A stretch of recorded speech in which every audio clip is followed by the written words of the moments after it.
What is up, everybody? Back with another interview here today, and I got a really cool guest, Mr. James McBain from Hellripper. James, thanks a lot for coming on here, dude. How's it going? Hello, thank you very much for having me, man. It's going very well, thank you. Yeah, awesome, awesome.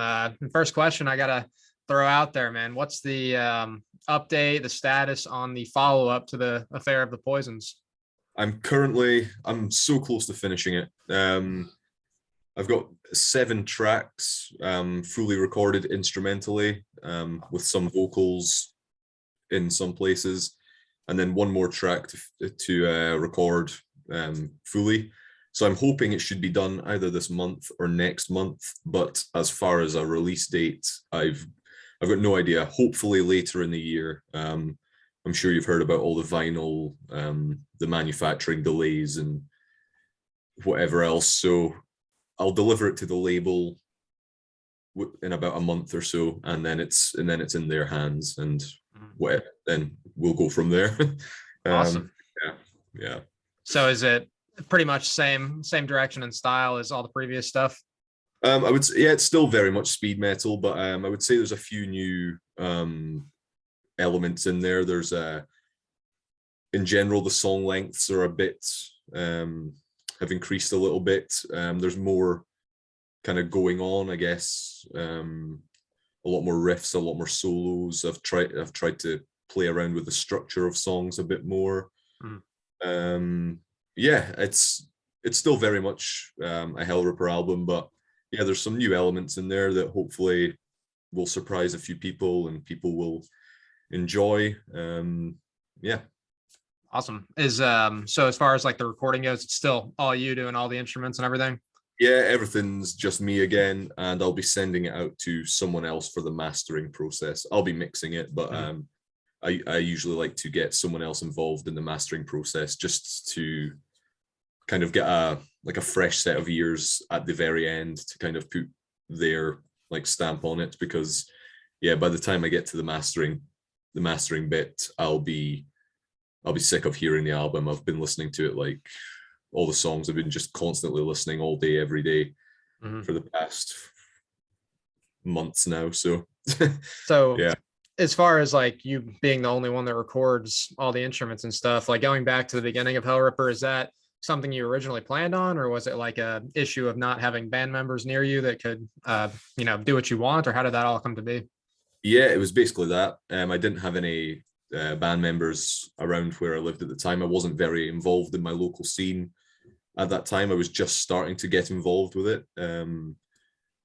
So yeah, I decided I wanted to try and learn how to mix and record and mix and do all that sort of stuff at home. So I thought I'll kind of do both at the same time. I'll record my own music while learning how to do that. And yeah, the original plan was just to kind of record something at home by myself, like a little EP demo type thing, and stick it on YouTube and see what. And yeah, that was really all the plan was for that. And then yeah, just kind of gradually more people became interested in all that. And if I had the opportunity to have a band at the time, I would have made Hellripper a full band. But over the years, I've realized that I prefer working on my own a lot more. I like the process more. So now that I have the option to have a full band, I prefer not to. So yeah, I'm glad I learned that the process that I like more. Just working on your own with no deadlines, no working out everyone's availability, schedules, etc. If I want to have a break for a year and not do anything, I don't have like the pressure of other members wanting to do things, etc. So yeah, it's just doing things on my own is just the way I prefer things now. Nice. And as far as like whenever you get your band together, the live band, is that like pretty tough to do? Do you guys like rehearse over Zoom, or like get together a few days before and rehearse, or is that all pretty smooth? Yeah, if we have a show, that's when we rehearse. We kind of get a day or two beforehand and get a big practice session booked, and all the other guys, they know what they're doing, so they're all very well prepared ahead of time, and we kind of just show up and we have a few hours however long we need, and we just go over the set. And usually, yeah, it usually comes very, very quickly. Like I say, everyone knows their stuff ahead of time, and it's just a matter of like getting it tight and getting like little bits worked out. Maybe trying different harmonies if the other guys have an idea for like a part they want to add in or whatever. Yeah, like they've got like the free reign to do that if they want to like add a little harmony guitar part or different drum fills and all that kind of stuff. So yeah, everyone's well prepared, and it's worked out so far. So How did you get those guys to be the ones that were playing with you? Did they send in like auditions online, or did you like know that somebody like set them up with you? yeah, so the bassist Clarky, he's been a friend of mine for 8 years or something now. So I've played in bands with him before, so it was no problem. He's a friend of mine, so it was no problem getting him involved. Joseph, he's the guitar player. He was in a local indie band in Aberdeen. I never spoke to him. I knew he was in this band who I'd listened to before, just a like sort of indie rock band, and he had bought some Hellripper merch from me, and I noticed he liked. I saw him on Facebook, and I noticed he liked Metallica and Motorhead and stuff. So when I needed a guitar player, I just messaged him and said, "You're kind of the only other person that I know that like likes Metallica and plays guitar and is in a band and stuff. So do you want to try?" And yeah, he fit in very well. And Max, our drummer, he's based like however 12, 15 hours away from me or something. Wow. He's down at the very bottom of the UK. I'm up at the very top of the UK. I put up a thing on Twitter asking for a drummer. I needed a drummer, and he sent me a message. And yeah, I said, yeah, if the distance won't be a problem, then send me a couple of videos like to show that you can play the drums, like. And within like almost immediately sent me like 3 or 4 of the fastest songs that I had, which was more than I needed. So yeah, just came from that. Yeah, great group of guys. Although I've hardly seen them over the past 2 years because of the pandemic. But yeah. Yeah, that's super cool, and just goes to show, like, I know a lot of people complain about the modern era of stuff, but I mean, without the internet and stuff, you might not have even had the chance to put the band together. So it's really helpful in certain situations. Yeah, man, without the internet, I mean, Hellripper wouldn't be doing anything. I mean, the reason Hellripper got popular was because I managed to get my stuff on YouTube, Bandcamp. I just put stuff on Facebook back when you could still post and get reach and things like that. Yeah, just online through most of the like the people that first showed interest in Hellripper. Most are from overseas, South America, the US, Asia. Like a lot, the labels were overseas labels that released the first EP on cassette originally. So yeah, without internet, nothing. I'd be nowhere near where I am now. For sure. Yeah, that's awesome. And so like going back to the beginning, when you were first starting out playing, was guitar the first instrument you started? And how'd you like take on everything? Did you take lessons, or you self-taught?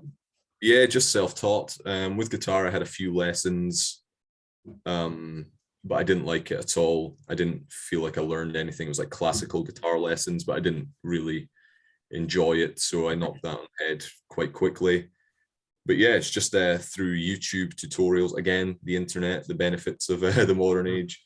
YouTube tutorials, learning how to play like classic rock songs from guitar lessons on YouTube, guitar tabs on like Ultimate Guitar and things. Yeah, just kind of figuring out stuff from there. Yeah, and that was, I don't know when I started playing guitar. It was like, must have been 13 or something. Yeah, I know I got properly into playing guitar when I got into Metallica for the first time. And I remember trying to learn For Whom the Bell Tolls, which of course is quite a slow song, but I remember spending days and days learning it because I was still relatively inexperienced on guitar. But yeah. Cool. So you said Metallica, a couple other your like main influences besides them? So yeah, it would be the two bands that got me into metal would be Metallica and Megadeth.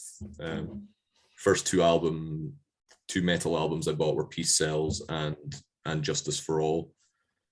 So yeah, and then just kind of go from there. So in terms of Hellripper, like the things that inspire Hellripper, you've got all the sorts of thrash, speed, first wave of black metal, all that kind of stuff. So I mean, you've got Metallica, Megadeth. Toxic Holocaust was a big one because again, it was a solo project, all recorded by the one guy, Joel. So that was one of the things that kind of put the idea in my head that I could do, that you didn't need to have a band, you didn't need to have an expensive studio and things. Midnight, again, similar, one guy doing it all. Dark Throne, Venom, a lot of the German bands, like of course Sodom Creator, Cruel Force, Nocturnal, yeah, a lot, just I mean almost anything in that kind of realm. And then the punk stuff as well, or the crust D-beat stuff, a lot of the Swedish D-beat, yeah, just anything that's kind of fast and guitar based. Yeah. Awesome. So I did see that you have another band that's active, or it says it's active on Metal Archives, called Lord Rot.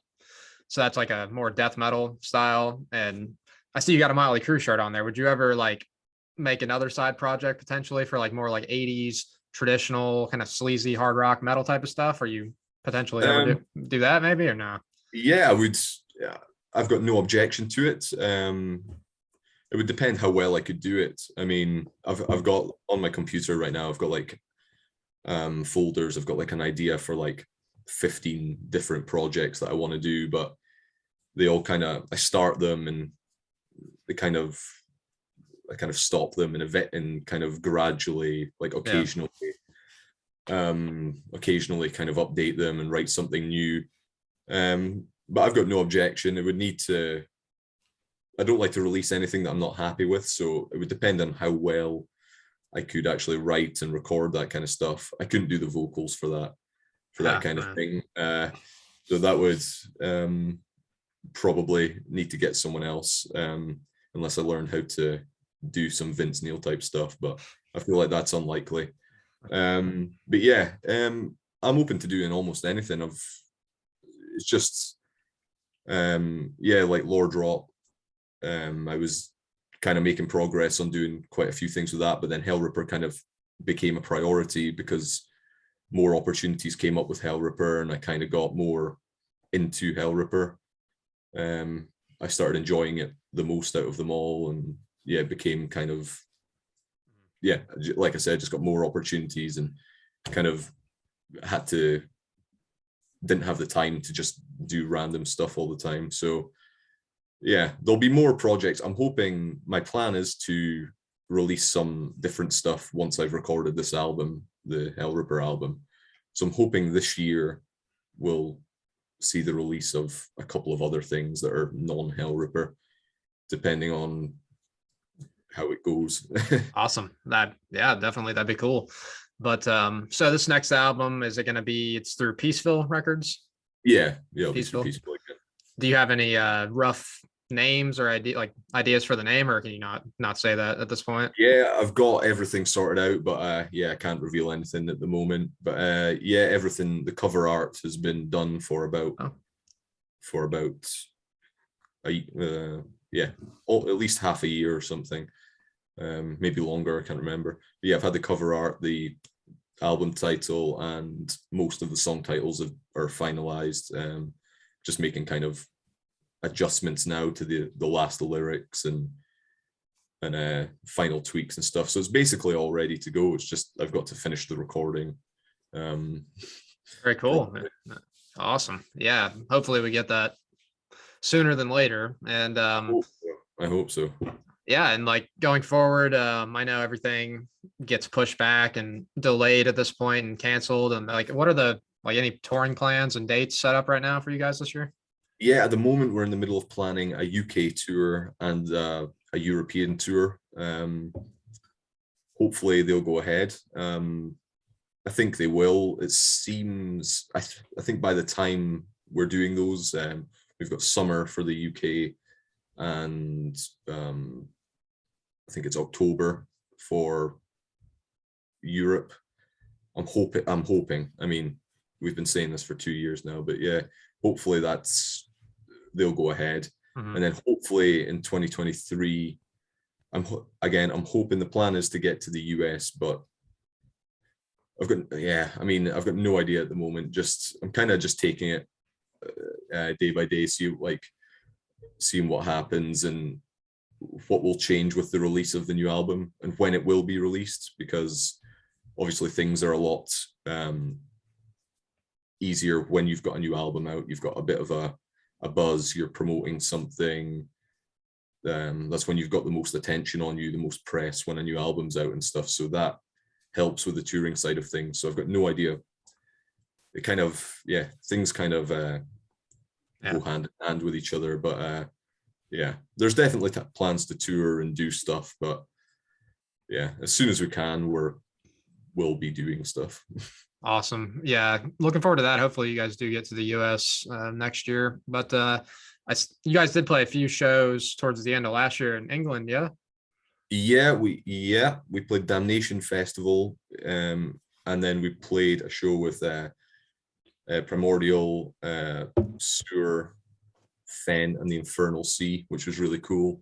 Mhm. Both shows went really well. That was the first time seeing the other guys in the band as well for 18 months or something. The last time I saw them before the first show was the last show that we played, which was in London, which was December 2019. So yeah, it was 18 months since I seen the guys. It was good to get playing with them again. It was good to get some of the Affair of the Poisons tracks played live as well, because we hadn't played them since the release of that album, which is just over a year old now. So yeah, it was cool to play some shows again after ages. Yeah, of course, of course. And do you have like a favorite song to play live, or you just enjoy them all the same? I like the ones that are kind of easier to play on guitar, like kind of less kind of concentration involved, less chance for errors and that kind of thing. I do enjoy one of the new ones we've been playing, Vampire's Grave. That's been a fun one to play. I do like playing All Hail the Goat. It's just a fun one. Everyone kind of sings along. Yeah, those are fun ones. But they're all fun. I mean, it's kind of full speed ahead usually.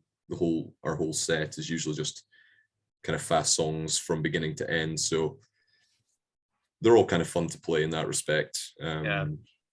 Hopefully they bring like good energy just by being fast and just by being just constant D beats and with the occasional kind of thrash, slower mid-paced thrash riff. Mhm. Yeah, Thrown in. of course. Yeah. And as far as like your lyrical inspirations, like where do you draw that from? I saw like Vampire's Grave, you were answering some questions the other day. Where did that the lyrical ideas come from? So yeah, Vampire's Grave is from like a Scottish like an event that happened in the 50s, where a bunch of school kids, there was a rumor that there was a vampire haunting the local the necropolis, and a bunch of school kids went to hunt this vampire with all sorts of weapons and stuff. And of course the vampire wasn't real, but in the song, of course, the vampire is real. So yeah, that was in the Gorbals Vampire in Glasgow. That was the inspiration for that one. And again, yeah, usually it's like kind of true events or historical kind of things. I usually kind of get some sort of inspiration from that. What have we got? The Affair of the Poisons, based on the Affair of the Poisons, like a like a scandal involving like witchcraft and child sacrifice and all that kind of stuff. I won't go into the whole thing, but that's got a lot of layers and stuff to it. But yeah, the next album, the upcoming album, that's going to be based on all based on Scottish folklore and Scottish history, kind of the dark side of that in some way. So that's something cool. Since I've moved up to the Highlands, I've been kind of looking into more Scottish-based things. I've taken an interest more in that sort of stuff. So yeah, that's been fun to kind of research and look up and learn new stuff about stuff that's happened in Scotland and all that. And yeah, I'm hoping that'll turn out good. Yeah, I think it will. That's super interesting for sure. So as far as outside of music, you said you're up in Scotland. Like, what any like hobbies, activities you like to do? It's basically just music, man. Yeah, I mean, where I am as well, I'm in quite a remote place. I'm up in the Highlands, so I mean, other than going like hiking and mountain climbing, which I'm not a big fan of, yeah, there's not much else to do here. Well, I mean, not much that I've been able to explore anyway, because I moved here just right before the pandemic, really. So as soon as we kind of moved here, I wasn't allowed to do anything for 2 years or whatever. So yeah, but other than, I just usually anything I do is kind of music based. Writing music, listening to music, podcasts, watching music documentaries. I watch like football whenever that's on. Kind of have that in the background while I'm writing as well, or playing guitar. And yeah, just when I'm like not doing anything, I'll watch TV series and stuff. Yeah, not super exciting, but yeah, I just like, yeah, most the playing guitar and writing music is like my main hobby. So it's, yeah. I'm able to just do that all the time. I got you. Do you have Netflix? Yeah. I would recommend to watch the show Supernatural if you have never seen that. Yeah. Cool. No, I haven't seen it. I feel like I've heard of it, but I can't recall. Yeah, I feel like you'd probably like that, with different like legends and lore and all this stuff. It's got like demons and all that kind of cool stuff. But cool. Yeah, I'm looking for new stuff to watch. I just recently finished. What did I finish? I can't remember what I just recently finished, but yeah, I'm about to start the new Dexter. Okay. The new Dexter reboot thing. I was watching The Sopranos and stuff just before Christmas there. But yeah, I'm always looking for stuff to watch. I get through stuff so quickly with. Yeah.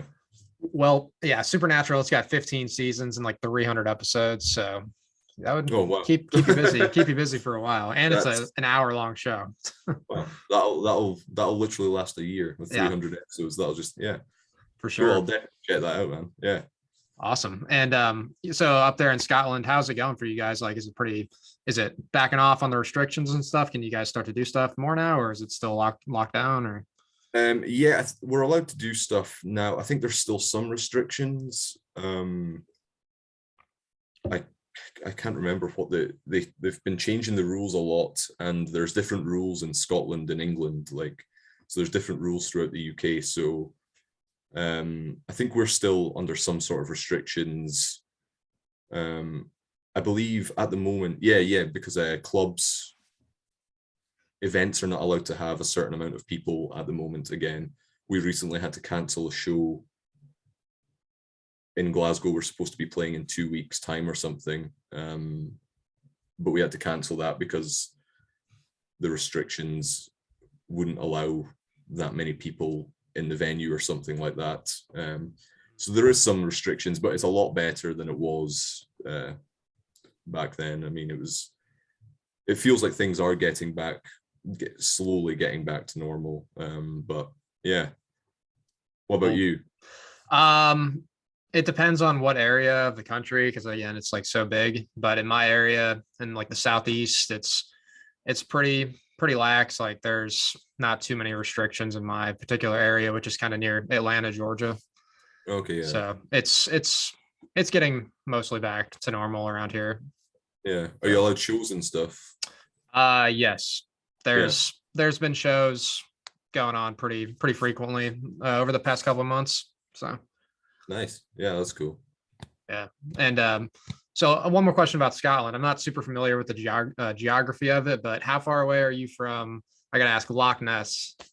Loch Ness, I'm quite close. Yeah, I couldn't give you a time, like a distance.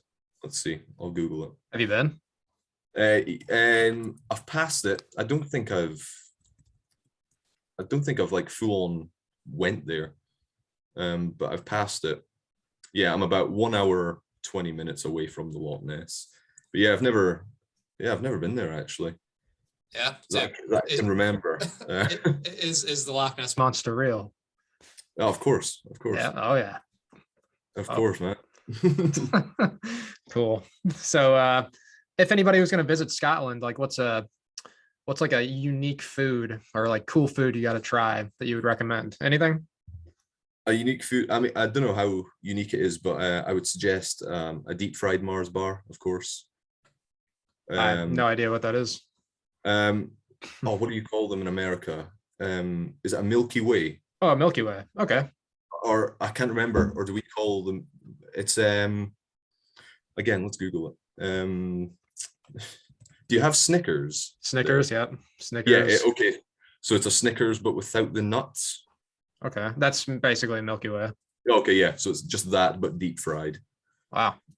So yeah, unhealthy, about 1,000,000 calories per bar. But yeah, I would suggest that. Yeah, we deep fry anything here, I guess. Yeah. I mean, Yeah. it's kind of like that here too. There's Yeah, a load of fried food everywhere. So yeah. I mean, it's not the best. I mean, I would only recommend it if you don't really care about your Yeah. health too much. But yeah, they are good. Nice. Cool. So I was gonna ask what so like going back, what was the first album you bought? Get into some of this stuff. Oh, you already told me it was And Justice for All and Peace Out. Peace Out, yeah. Those were the first two metal albums I bought. The first actual album I bought was By the Way by the Red Hot Chili Peppers. Okay. I think I've seen you say one of your main guitar influences was John Frusciante. John, yeah.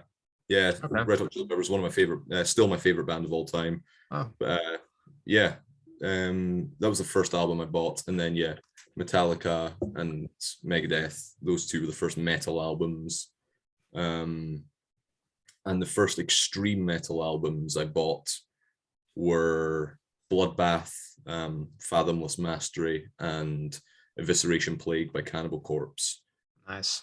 So those were the two extreme metal albums after I got into that through the thrash. Oh, nice. Yeah. But the first album I bought, I think it was Out of the Cellar by Rat. So Oh, right, yeah. yeah, not as extreme or anything, but hey. No, that's a great album. I was listening to a bit of that yesterday, actually. Wow. Nice. So the I'd say like, oh, we talked about this before. I got to bring it up. You're a big fan of Annihilator, right? Yeah, I've said, I think Jeff Waters, he's one of your main influences too. Yeah. One of my favorite is guitar. Yeah. His riffs are ridiculous. His solos are just. I've always compared. I'm like, if you don't know Hellripper, when I'm telling some of my people when I do videos, I'm like, his solos are like Jeff Waters. So if you like. well, thank you very much. That's like the biggest compliment ever. I mean, yeah, just watching Jeff Waters play some of his stuff. If you watch, there's a video on YouTube when he plays The Trend. That's like one of my favorite freaking videos ever. If you see him playing the solos for that, it just looks horrible. It's crazy. Jeff Waters just, I love his style. Love Annihilator, one of my favorite bands of all time as well. Absolutely, me too. And one of the last questions here, cool one I like to end on. Like, if you were going to make a super group, what like band all time would you build around you? So on drums, a couple of my favorite drummers are the guys Marco Miniman and Hannes Grossman. I think that's how you pronounce it. From Marco Miniman played in like a Steven Wilson's band, and he auditioned for Dream Theater. That's where a lot of people have like seen him as well. He plays in a band with Guthrie Govan, which is cool. And Hannes Grossman from every band ever. Obscura. I think he was in Necrophagist. I think currently he might be in Hate Eternal. I can't remember. Bass, I'd go for Les Claypool. He's my favorite bassist, and I think he'd add something, I guess. It depends what kind of music we're playing as well. But you can't go wrong with Les on bass there. You'd just be doing his thing. What would I be doing? I think I'd need to play like rhythm guitar or something. Yeah. Okay. Yeah, I don't want to be on lead. So yeah, I think I'd go for either Jeff Waters or Dave Mustaine on lead guitar. Those two are my favorites, just in that respect. And then vocals, maybe Ackerfeld from Opeth, maybe, or maybe like King Diamond or something. Okay. Actually, let's have them both. Let's have nice Michael from Opeth doing some growls and stuff, and then King Diamond just screaming away. Of course. That sounds great for sure. And last thing, who was the first band you saw in concert? First band I saw was Airborne. Okay. Airborne and Taking Dawn, and that was 2010 or 2011, one of those, I can't remember. But yeah, so how old was I? I was 15, 16. Yeah, it was a cool show. Yeah, great show to go to, really energetic, of course, if you've seen Airborne. Yeah, just like fun hard rock, guitar solos everywhere. Killer energy. So that was a great one. And then after that, there was quite a few shows that kind of came to my area. So there was like Iron Maiden. I saw Iron Maiden quite soon after. Cannibal Corpse, I saw that. I think they were one of the first like extreme metal bands I saw. Cannibal Corpse. Yeah. Awesome. What about you? What was your first one? I saw Leonard Skinner was the first band I saw, which, I mean, it's like one original guy, but I saw them, and then I saw the Steve Miller Band the next year, which that was when I was like 10 and 11. But then the first like metal band I saw was Motley Crue with Alice Cooper back in like 2014. Oh, so, yeah. That was pretty cool. I mean, those are cool shows. I mean, what was it? Sweet Home Alabama was one of the first songs I learned on guitar as well. So really, wow. Yeah, I mean, I wouldn't say it was good, but I kind of made my way through it very. Yeah, dude, those guys, the solos in Skinner those are pretty good. Especially like I like the Freebird solo is pretty metal, honestly. Freebird's just a ridiculous. It's all-time classic, that one. For sure. But yeah, man, this was awesome. Thanks a lot again for coming on here. No problem, man. Thank you very much for having me. Yeah, it's been fun. Of course, everybody watching, be sure to look out for the new Hellripper later this year. You will definitely like it, I'm sure. But yeah, everybody watching, thank y'all. Till next time.